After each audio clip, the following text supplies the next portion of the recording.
함께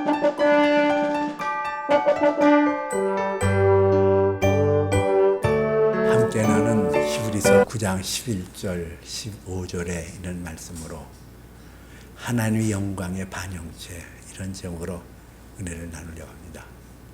제가 잘 알고 있는 분 중에 인물이 아주 출중한 분이 있었거든요. 근데 이분이 그 외출을 준비하는 모습을 우연히 제가 본 적이 있어요. 이분이 거울 앞에 서더니 머리를 이렇게 만지고 넥타이를 이렇게 바로 매고, 그리고 이리 보고 저리 보더니 혼잣말로 야, 참 멋지단 말이야. 그리고 자기 만족에 빠져있는 모습을 봤어요. 자기 도취에 빠져있는 사람을 나르시시스트라고 이렇게 얘기를 하잖아요.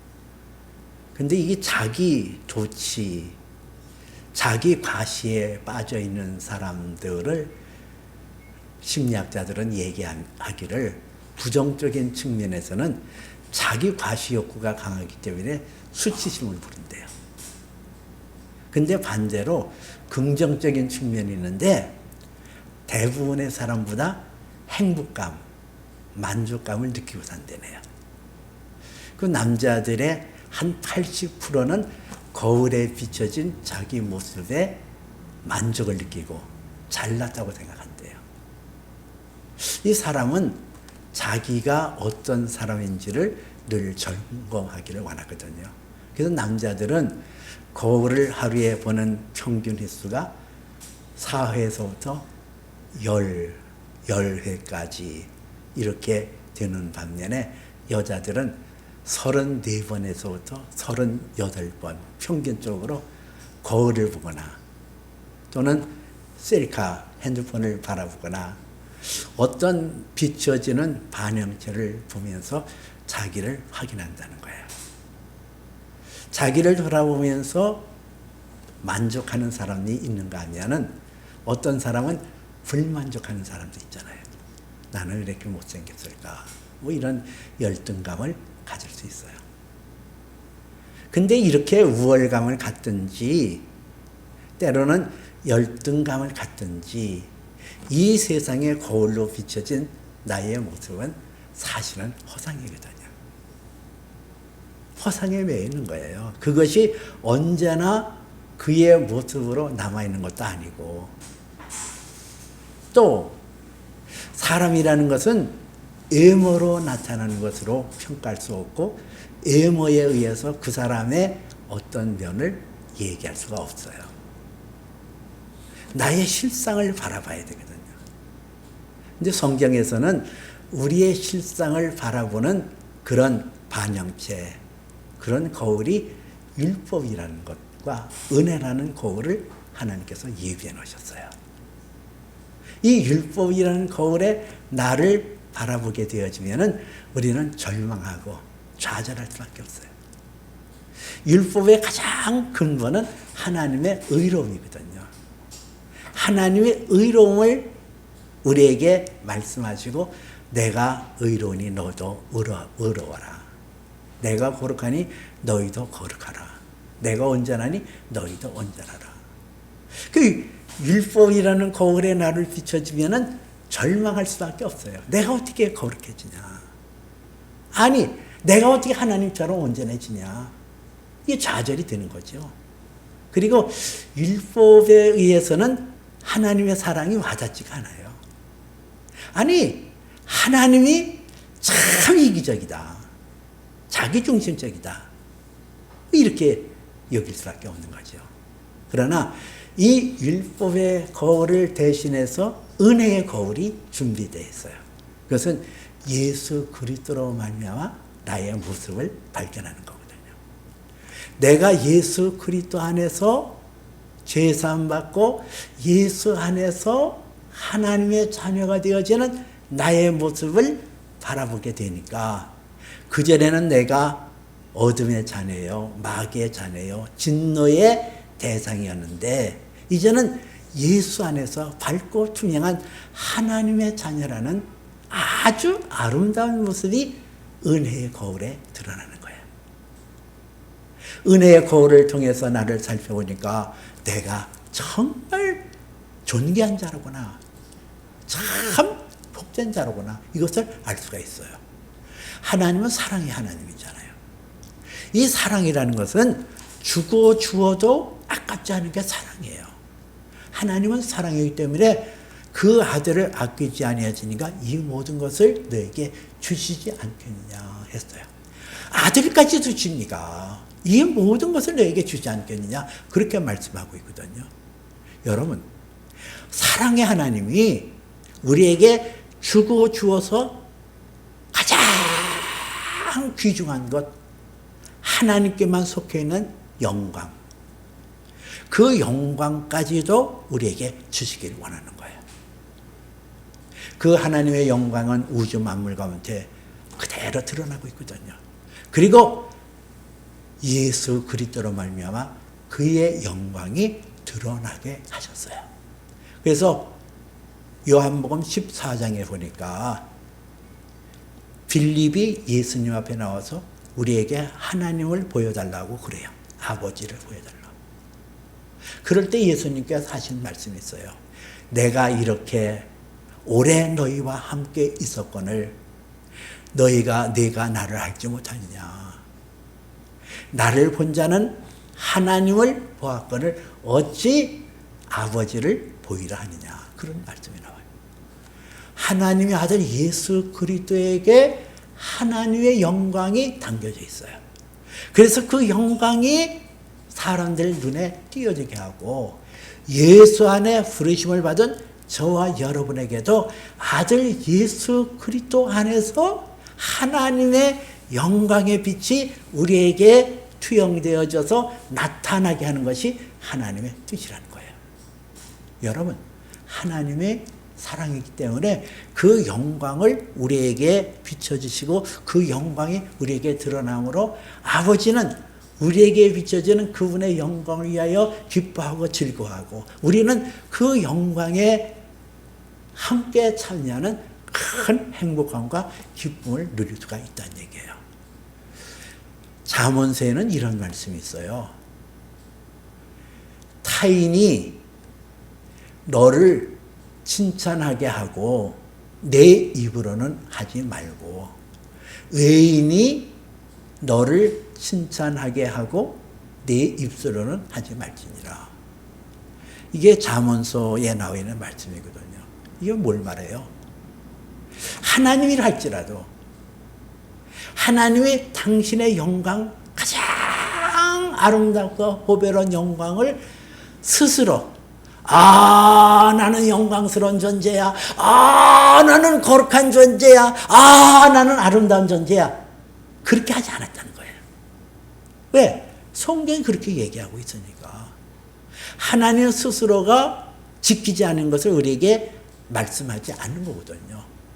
타인으로 하나님의 아들을 통해서 하나님의 영광이 나타나고 그리고 그 아들 예수 그리스도로 말미암아 생명을 얻은 우리에게 하나님의 영광이 빛이 반영되어서 드러날 수 있도록 저와 여러분들을 하나님의 영광의 반영체로 부르셨다는 거예요.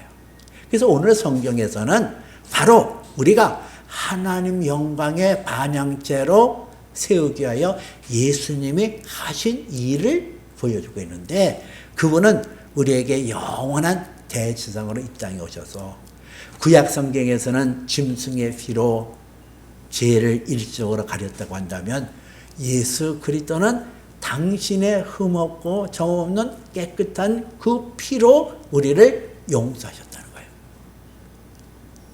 여기서 우리가 주목해 봐야 될 것이 있어요. 그 피로 몸을 들이고 자기의 피를 흘려서 우리를 깨끗하게 하셨다는 거거든요. 이 피라는 건 참 신비한 거거든요. 레위기서에 보니까 육체의 생명은 그 피에 있습니다. 그랬거든요.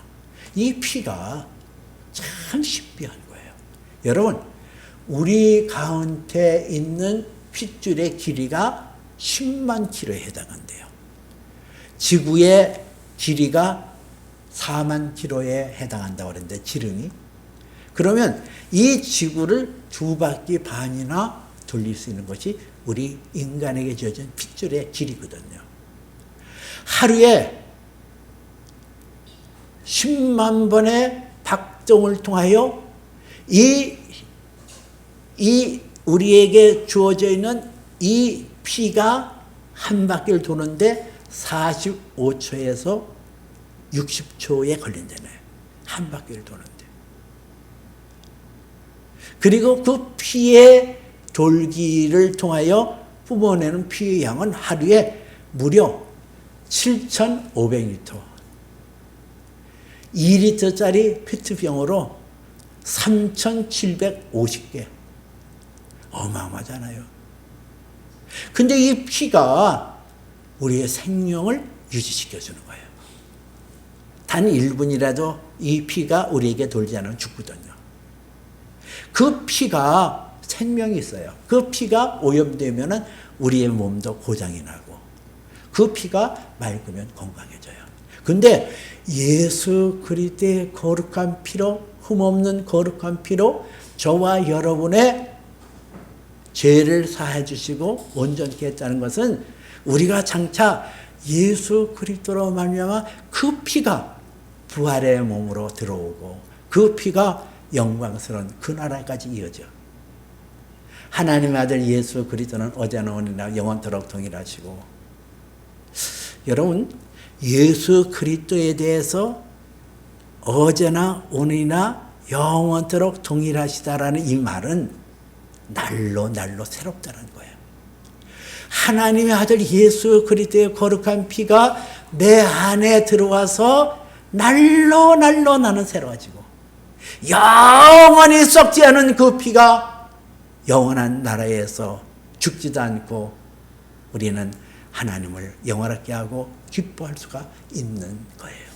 그래서 그 예수 그리스도의 피로 저와 여러분들이 죄사함 받고 그 피로 말미암아 하나님의 의의 자녀가 되어졌기 때문에 우리에게 달라지는 것이 있어요. 그것은 하나님의 영광이 우리에게 비춰지면 그 영광의 빛이 드러나게끔 되어 있다는 거예요. 우리가 하나님의 영광의 반영체로 딱 세움을 받게 되어짐을 성경이 말하고 있거든요. 오늘 14절에서 하물며 영원하신 성령으로 말미암아 흠없는 자기를 하나님께 드린 그리스도의 피가 어찌 너희 양심에서 죽은 행실을 깨끗게 하여 살아계신 하나님을 섬기지 못하게 하겠냐, 이런 말씀이 있어요.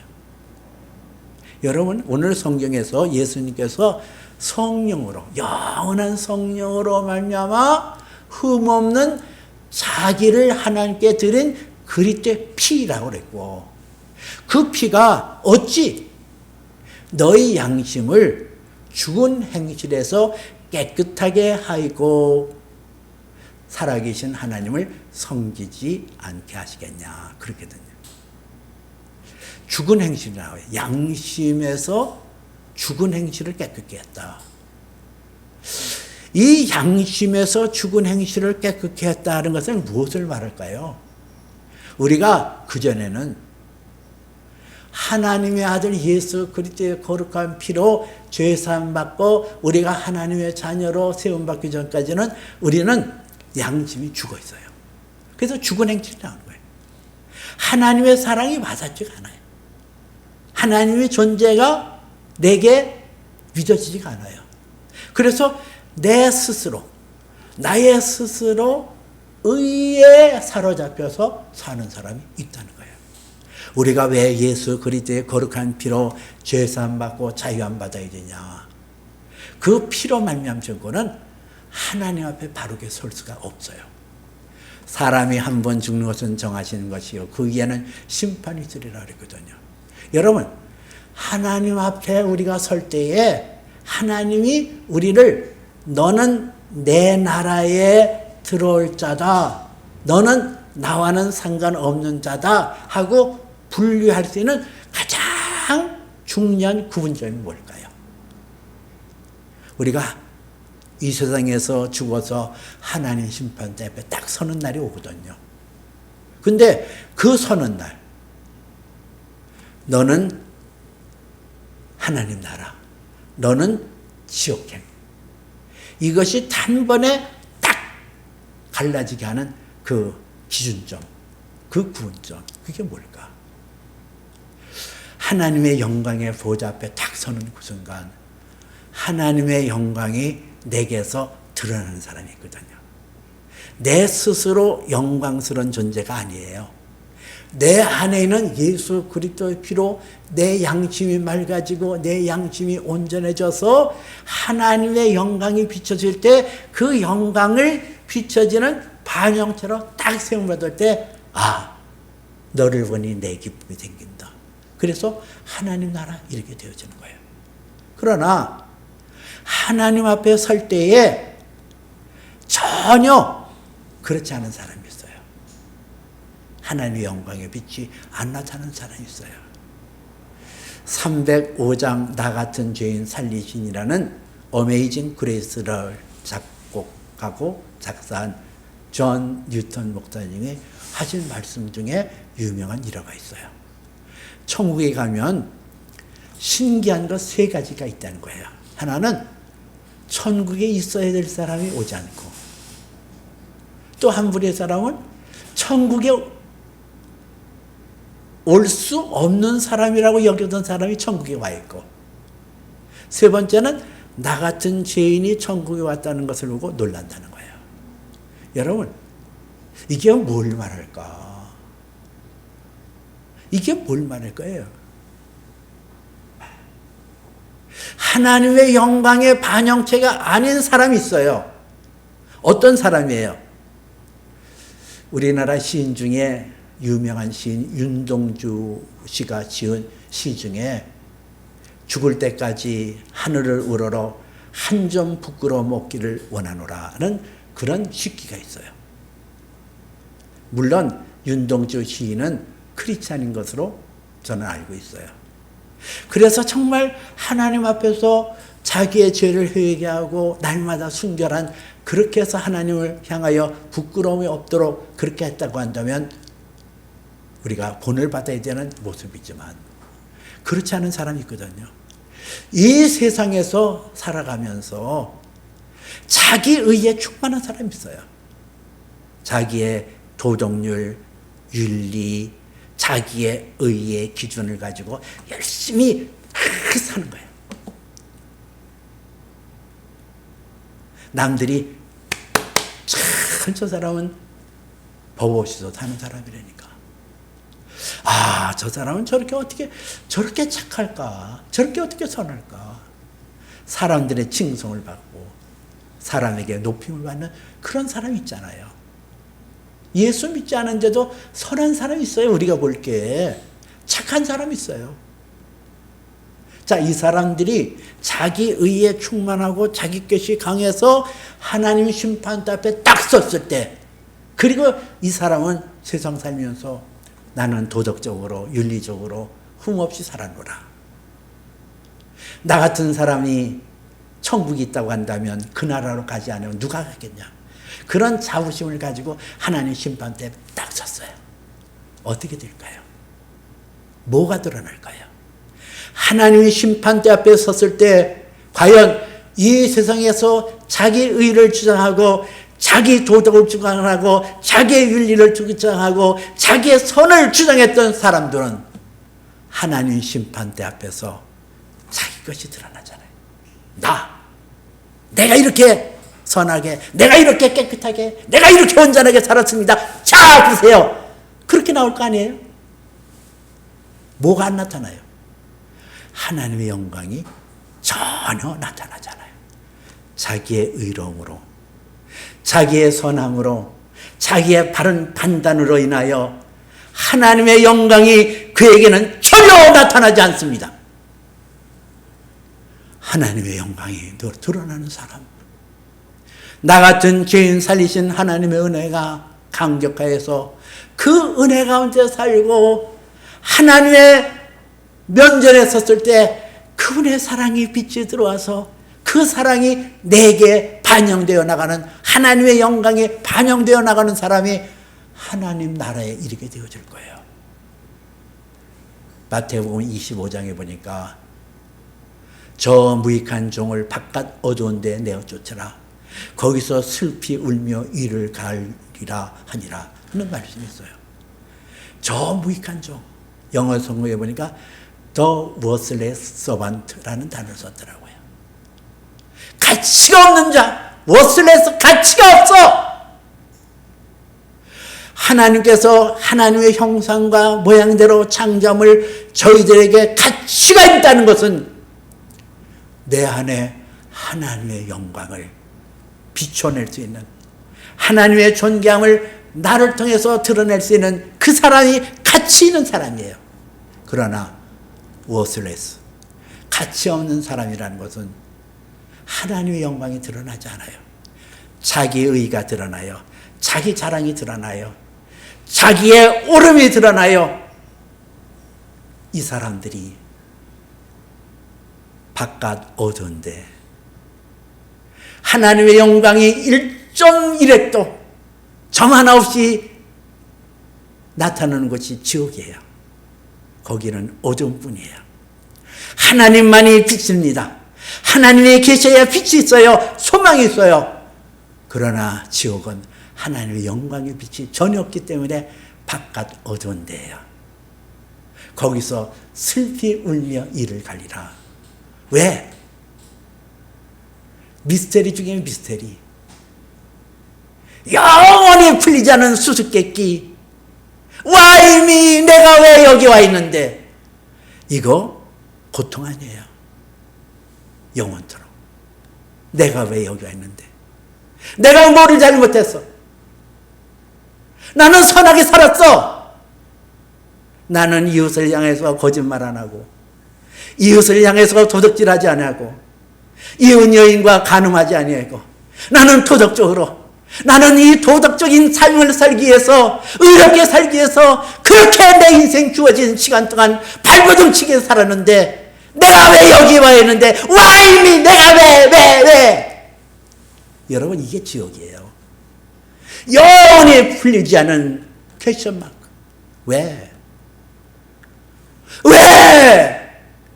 나는 왜 여기 와 있어야 돼? 왜? 하나님의 공의를 짓밟는 것이 지옥이에요. 하나님의 공의, 나는 믿을 수 없어. 하나님의 공의라면, 하나님의 의로우신 하나님이라고 한다면 어찌하여 나 같은 사람을 지옥에 던져 이 슬프지 슬픈 이 형벌을 받게 하는가? 하나님을 짓밟고 자기 일을 주장하는 것, 이것이 지옥의 현상이거든요. 여러분, 지옥의 소리는 지금도 들려져요. 왜?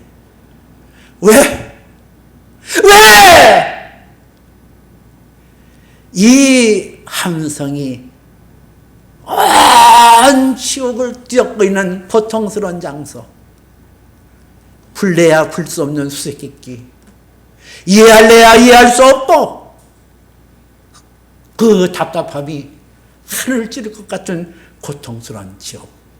왜? 이 세상 속에서 자기를 주장하고 살았기 때문에 그래요. 예수 없이도, 예수 피 없이도 나는 내 힘으로 의롭게 살고, 나는 내 힘으로 언제든지 자유롭게 살 수 있다. 나는 하늘을 우러러 한 점 부끄럽이 살 수 있는 존재야. 이런 자만감, 이런 자기 과시들, 이런 욕구들, 이것이 하나님의 진노를 피할 수 없는 하나님의 형벌을 가져온다는 사실을 여러분 믿어야 될 거예요. 우리는 예수의 피로, 오직 예수 그리스도의 거룩한 피로 죄사함 받아서 하나님의 아들 예수 그리스도의 이름으로 하나님의 사랑이 내 가운데 차고 넘치게 되는 거예요. 이제는 알아요. 예수의 피가 내 가운데 흐르고 내 양심이 살아나고 나의 모습이 예수 안에서 존귀한 자라는 사실이 입증되어지는 그 순간 나는 하나님의 사랑이라는 것이 와닿거든요. 여러분들이 예수의 피로 내가 죄사함 받았다는 사실을 확증할 수 있는 비결 하나가 있어요. 그것은 하나님의 사랑이 와닿는 거예요.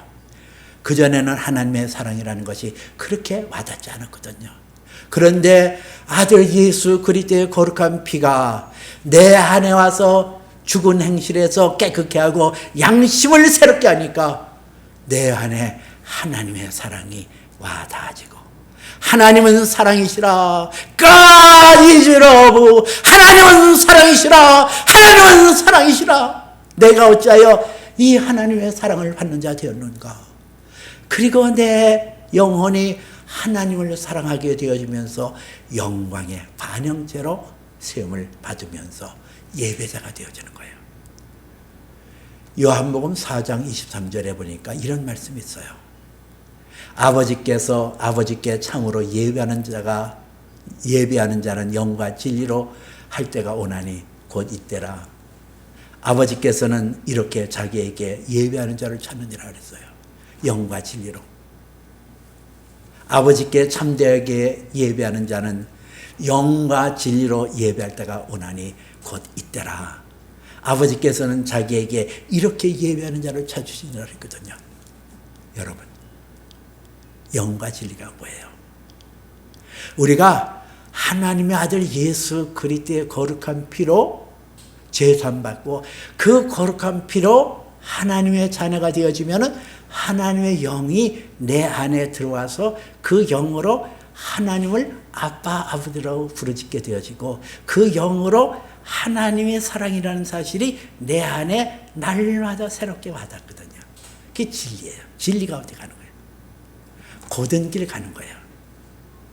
영광에 이르는 길을 가는 거예요.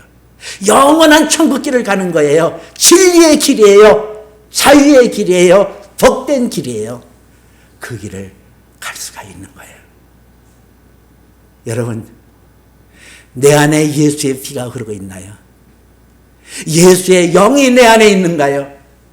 내 안에 예수의 피로 내가 정결함 받고 내가 예수의 피로 인하여 성령이 내 안에 계시다는 사실을 나는 어떻게 알아요? 하나님의 사랑. 하나님의 사랑이. 이 사랑이 내 가운데 쉼없이 이어진다는 사실을 깨닫고 그 사랑을 고백하고 그 사랑 안에 거하게 되어지면 세상을 이길 힘이 생겨요. 염려하지 않아요. 근심하지 않아요. 내게 있는 것으로 족한 줄 알아요. 내가 먹을 것과 입을 것과 마실 것이 있은즉 족한 줄로 알라 하는 것처럼 내게 있는 것으로 만족해요. 그리고 기뻐해요. 내 몸은 비록 이 땅에 살지만은 내 영은 하나님 나라에 속한 자로 내 영은 하나님으로 경배하고 하나님을 찬양하는 나의 모습이 생겨요. 알바트로스라는 새가 있다네요. 가장 멀리 가장 높이 날을 수 있는 새의 이름이에요. 근데 이 알바트로스라는 이 새가 어떻게 그렇게 멀리 높게 날을 수 있을까? 조리학자들이 연구해 본 결과 그 뼈에, 새의 뼈 안이 비어 있다는 거예요. 그러니까 하늘을 나를 수가 있고 가벼우니까 멀리 갈 수 있어요. 여러분, 내 안에 하나님의 아들 예수의 그리스도의 피가 적셔지고 그 피로 말미암아 하나님의 영이 내 안에 들어오게 되어지면은 나는 나 스스로는 하나님의 영광을 만들어낼 수 없어요. 갈고 닦는다고 해서 하나님의 영광이 내게서 나타나는 게 아니에요.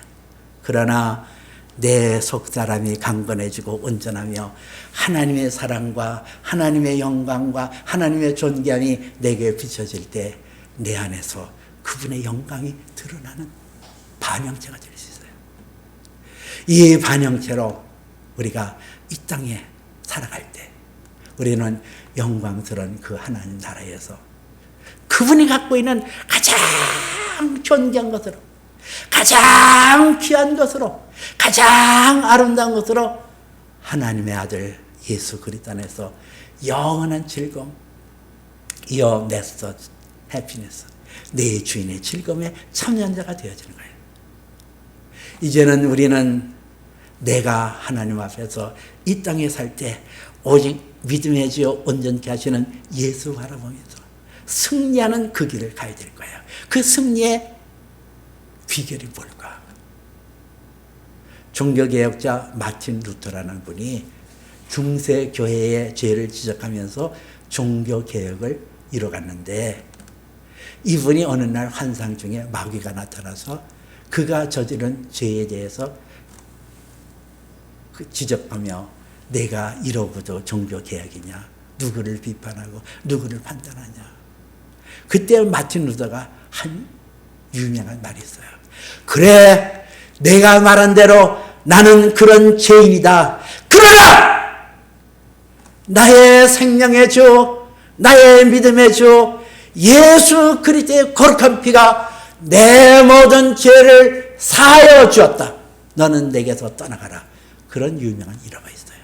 그거예요. 우리가 이 세상에 살 때에 삐뚤어질 수도 있어요.